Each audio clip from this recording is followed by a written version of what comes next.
They'll hang me like a common criminal, and I didn't mean it. You know I didn't. Oh, stop whining, Gerald. Take your medicine like a man. What? All right, Harvey. I'll stop. You're responsible for the whole thing. You know you are. And since they can only hang me once, even for 2 murders...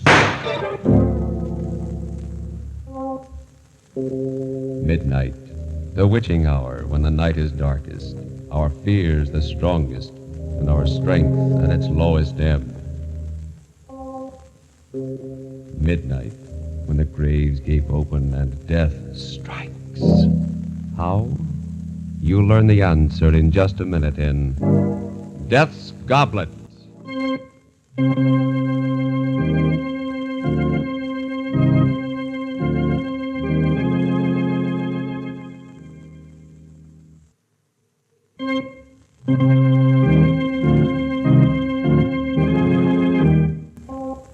And now, Murder at Midnight. Tales of mystery and terror by radio's masters of the macabre. Our story by Sigmund Miller is Death's Goblet. It all began at one of Arthur Cunningham's parties. He always gave a party when he came back from one of his trips abroad. I went there with Gerald, my partner, and his wife, Susan. Beautiful Susan. Did I care for her? People used to say so. But she was too self-centered a woman for me. Now, I like to look at her just as I like to look at anything that's lovely. That was all. As for Gerald, well, he was rich, which was the only reason he was my partner. But suppose I start at the beginning, at the moment we got to the party and Arthur came over. Well, hello, Harvey. Glad you came. Wonderful to see you back, Arthur. You know Gerald and his lovely wife, Susan. Of course. Hello, lovely wife, Gerald. Nice to see you again, Arthur. Good trip, Arthur? Marvelous. And you're just in time for a drink. Let's get away from this mob. Come into the study. I just opened my last bottle of Chateau Albert. Oh, nice. Here we are. Oh, someone get the glasses out of the cabinet, will I'll you? get them. Large parties make me very nervous. You know, I'm much rather... Here we are. Hi. What an odd goblet this one is. Oh, put that one back, Susan. Why, what's wrong, Arthur? Use any of the others, but not that one. Oh, I'll be careful of it if that's what you're worried about. Oh, it's not that. I just don't want you to drink from it. What's all the mystery about, Arthur? Well, you'd all think I was mad if I told you. Take a look at it. It's a very strange-looking glass. Yes, looks Venetian, possibly from Murano. It is. This red spot here on the side. Yes, it's supposed to be a drop of blood. That's very odd. How do you know that? Well, Gerald, this goblet has a legend, a terrible legend. And, of course, none of you will believe it, but the story is that anyone who drinks from this goblet will kill someone. Oh, that's wonderful. And you believe it? Why, yes, Gerald. You see, I've had proof. Good heavens. I once drank from this goblet. What? Arthur, you're joking. You mean that Yes, you... Susan, it was justifiable homicide, but after I drank from it, I did kill someone. Well, he was a thief and he attacked me, but still I killed him. Well, you never told us about that. Well, it's not anything that I care to remember particularly. Oh, how terrible for you, Arthur. Where did you get the goblet? From a murderer, a man who killed his wife. They were auctioning off his estate. Extraordinary. May I look at the glass, Arthur? Yes, if you like. Everyone stared at the goblet in silence as I held it to the light. It had a delicate brown tint, reminding me of old blood, except that it sparkled and glittered. The spot of red did look like a drop of blood about to roll down the side. It seemed ridiculous that this inanimate object could make men commit murder, and yet there was something about it that fascinated me, and suddenly I wanted to drink out of it. You seem very interested in my goblet, Harvey. Yes, will you pour some wine in it for me? What? Oh, no, Harvey. This happens to be one superstition I believe. Everyone who has ever put his lips to this goblet has killed. I don't know why it's so, but it is. Well, it's silly, of course, but why tempt fate? Oh, nonsense, Gerald, nonsense. I'm going to drink out of it. You'll have to pour the wine yourself, Harvey. All right, I will. Well, here's, health and long life. No, Harvey, I won't let you. Oh, why, Susan. You shouldn't have done that. You've spilled some of Arthur's best burgundy and ruined a good tablecloth. It doesn't matter. I'm glad you did it, Susan. I won't let you or anyone else drink from that glass. It's strange to get so distressed about a ridiculous legend. I don't think murder is ridiculous. You know, I'd like to get rid of it. I was thinking of destroying it. Well, why don't you just fling it against the fireplace? No, I can't. Huh? I've tried several times, but somehow I couldn't. Arthur, Yes? how about giving it to me? I'd rather not. Oh, come on. You want to get rid of it, and I have a fine glass collection. I'd like to add to it. I'll keep it locked up. You'll be sorry, but if you want it that badly, Harvey, it's yours. Arthur, please don't give it to him. Susan, what's the matter with you? You watch over Harvey as if... As if what, Gerald? Oh, the whole business is absurd. Of course it is. Yes, and if I should drink out of it and commit a murder, that would be the most absurd thing of all.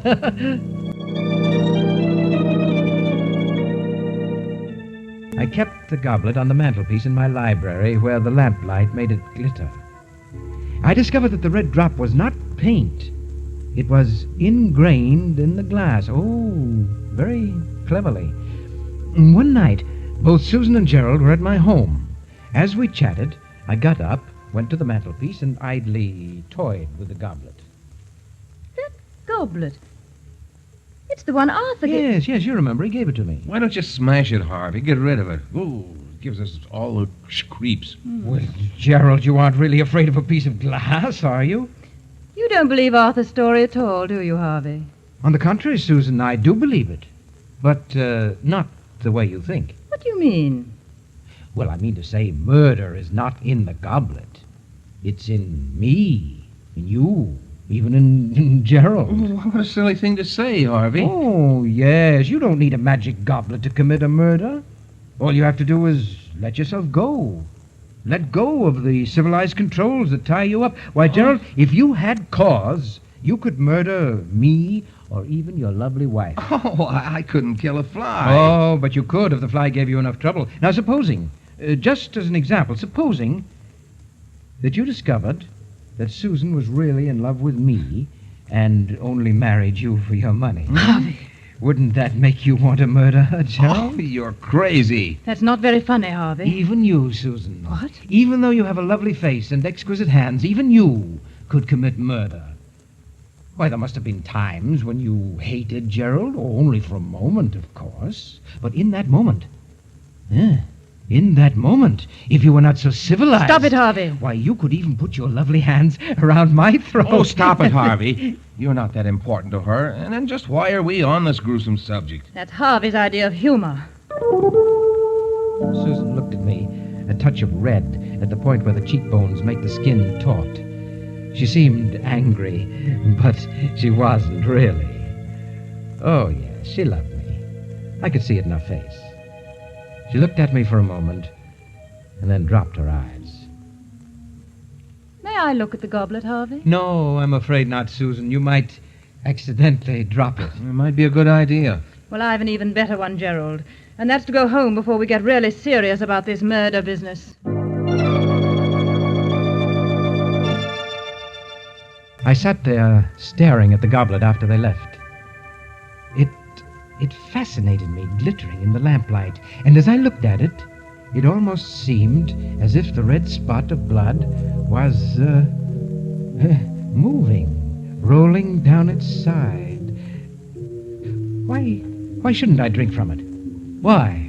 And before I knew it, I'd taken it down and put it on the table. I got a bottle of Burgundy, opened it, and I poured slowly, filling the goblet just up to the red spot. And then I drank from it. Seemed to me that the wine had a different taste, although I had drunk this wine often and knew its taste well. It was delicious. I had another.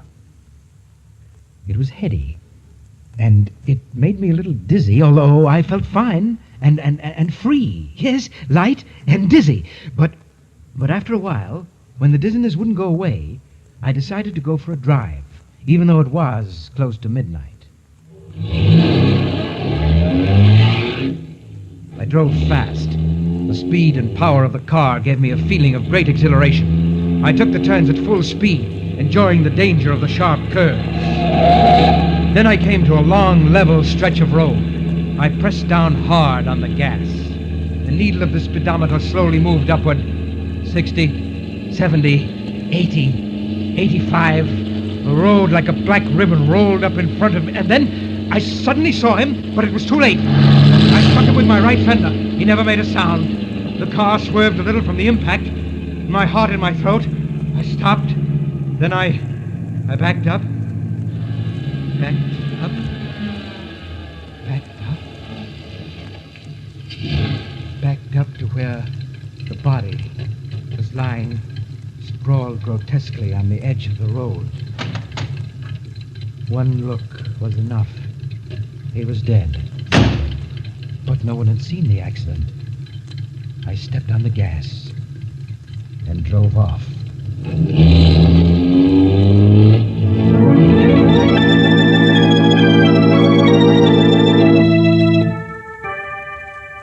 Death's goblet, and a man who drank from it. A corpse lying limp by the side of a lonely road. And a car speeding away as the clock strikes 12 for murder at midnight.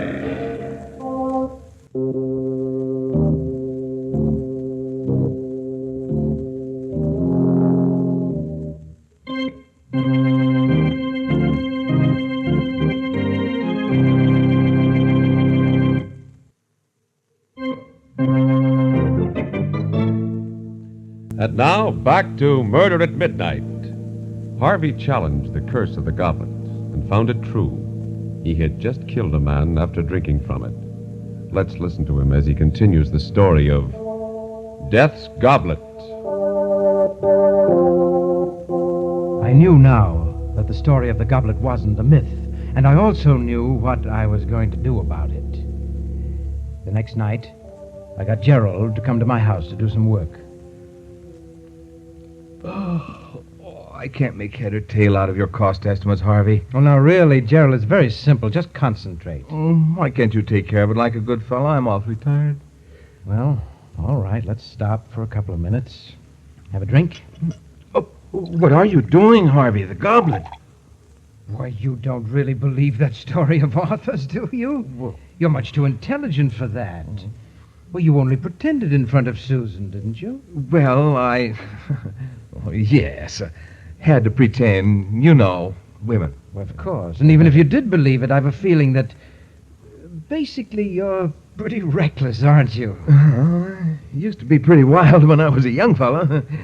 Owned a motorcycle once, and... Yes, I know, yes. Well, let's drink up. Find me a victim, will you, Gerald? Huh? Well, you know, according to the legend, I've got to murder someone. Maybe even you. Harvey the murderer. Yes. Very nice wine. How about another? Right. Well, here's to your lovely wife. And how about switching glasses? Huh? Well, you might as well get a kick out of it, too. Well, okay. Here goes. I watched the fool swagger as he drank down the wine. In an hour, when he was alone, he'd be shivering with fright at what he'd done. Well, I did it. You certainly did. By the way, Gerald, Yes? I checked Arthur's story about this goblet, Yeah? and it seems that he's right. Everyone who ever put his lips to this goblet has committed a murder. You mean... Well, of course, it's all coincidence, but then again, who knows?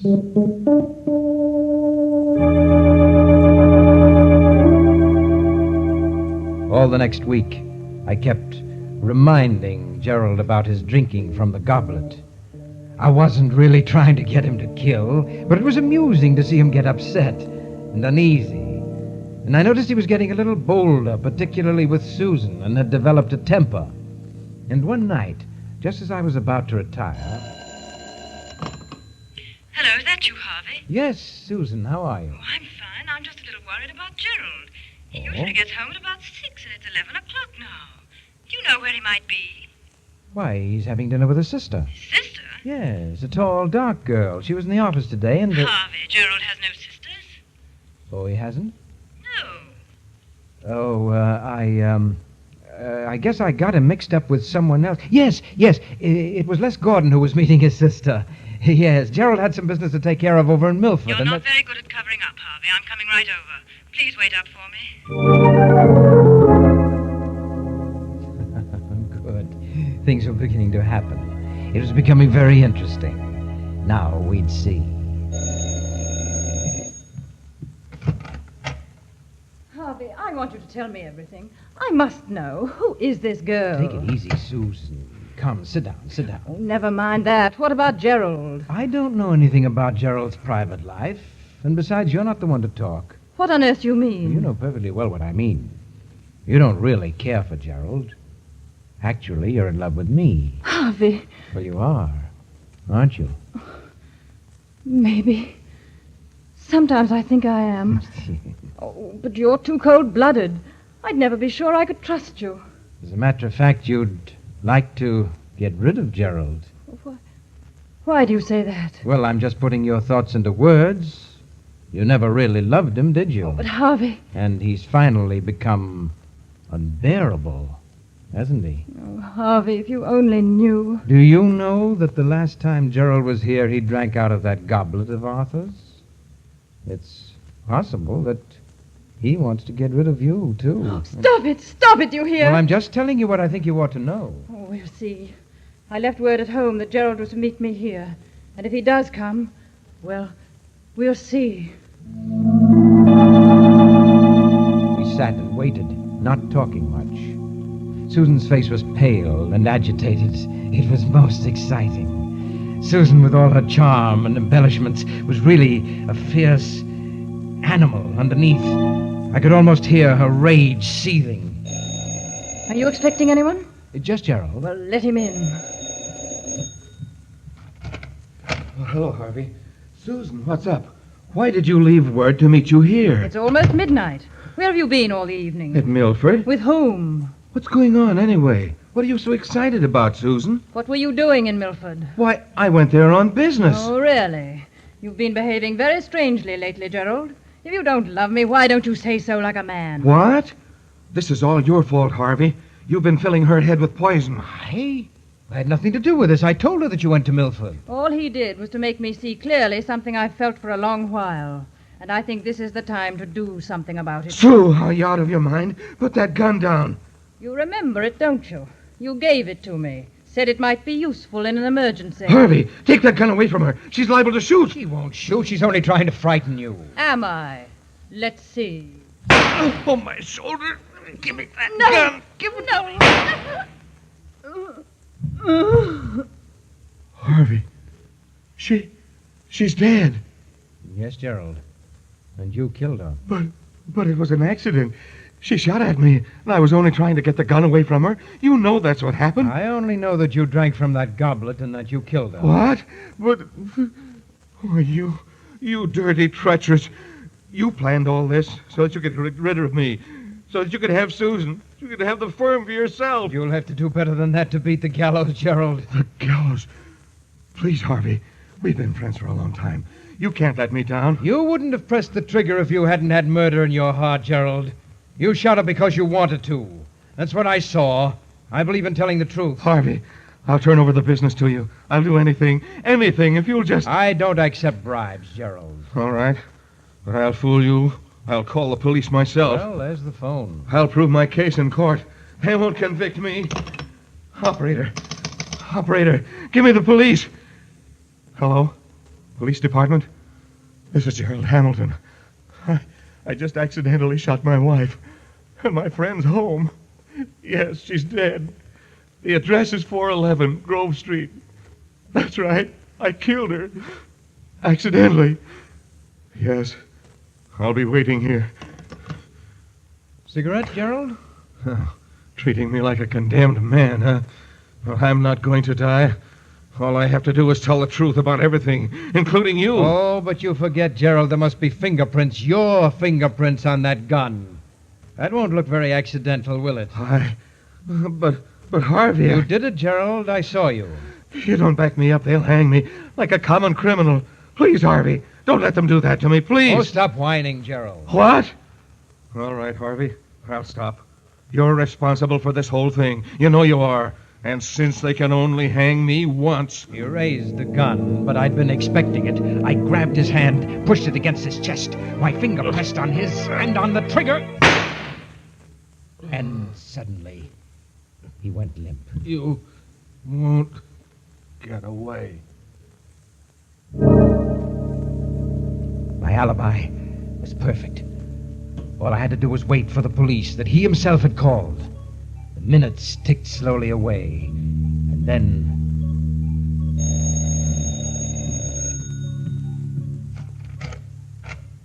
Hello, Harvey. Arthur. Glad I found you in. Say, you look as if you'd been in a fight. Arthur, you'd better not come in. Why? What's the matter? No, you'd better not come in. Oh, but why? Well, Gerald and Susan, they had a quarrel, and he killed her. What? And then he shot himself. What are you talking about, Harvey? Well, all right, come in. Look for yourself. Good Lord. Yeah, tried to kill me, too. But why? It doesn't sound like him or like either of them. Well, I don't know why. Fit of insanity? Or maybe it was the goblet. Your goblet. He drank out of it, you know. The goblet? Why, that's ridiculous. As he spoke, he picked up the gun. It made me furious. All those fine fingerprints of Gerald's were now erased. Put that gun down, Arthur. There are fingerprints on it. Oh, I'm sorry. I didn't realize. I tried to get hold of myself. The stupid fool, he was going to ruin everything. But I had to keep calm. What were you saying about the goblet? Why, it has no curse or magic. I just made that story up. You made it... You mean... Of course, I bought the goblet in an antique shop. As a matter of fact, I have a whole set of them. The pulses hammered away in my head. A vast, uncontrollable anger seized me. Was it because of those precious fingerprints that he'd wiped out, or because I had believed in the goblet myself? I don't know. I only know that I had to fight to keep from grabbing him by the throat. You know, I don't think you're telling me everything you know about this horrible business, Harvey. In fact... A red-hot wave came over me. I don't remember exactly what happened. Let me go! Get your hands off me! Oh!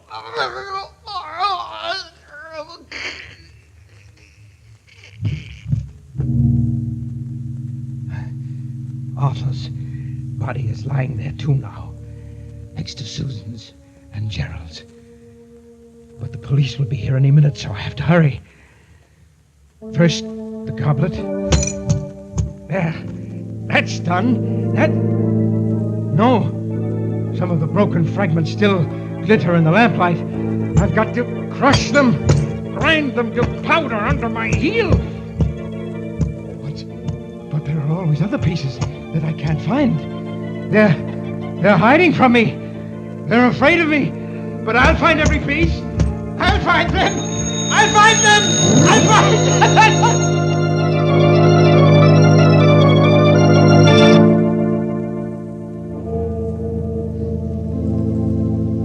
them! Three bodies lying huddled on the floor, and a madman crushing the fragments of the broken goblet to powder as the police car drives up and the clock strikes 12 for murder at midnight.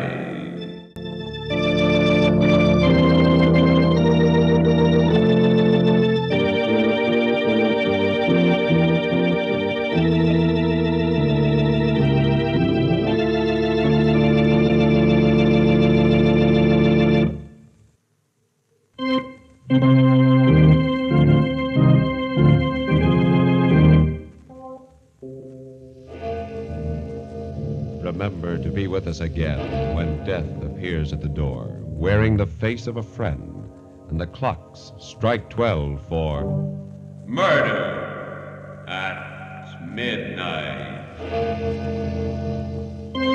The part of Harvey was played by Eric Dressler.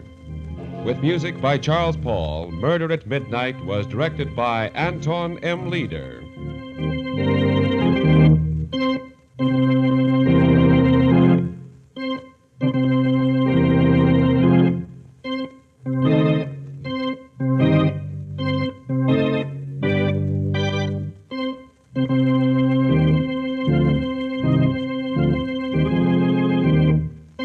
Thank you.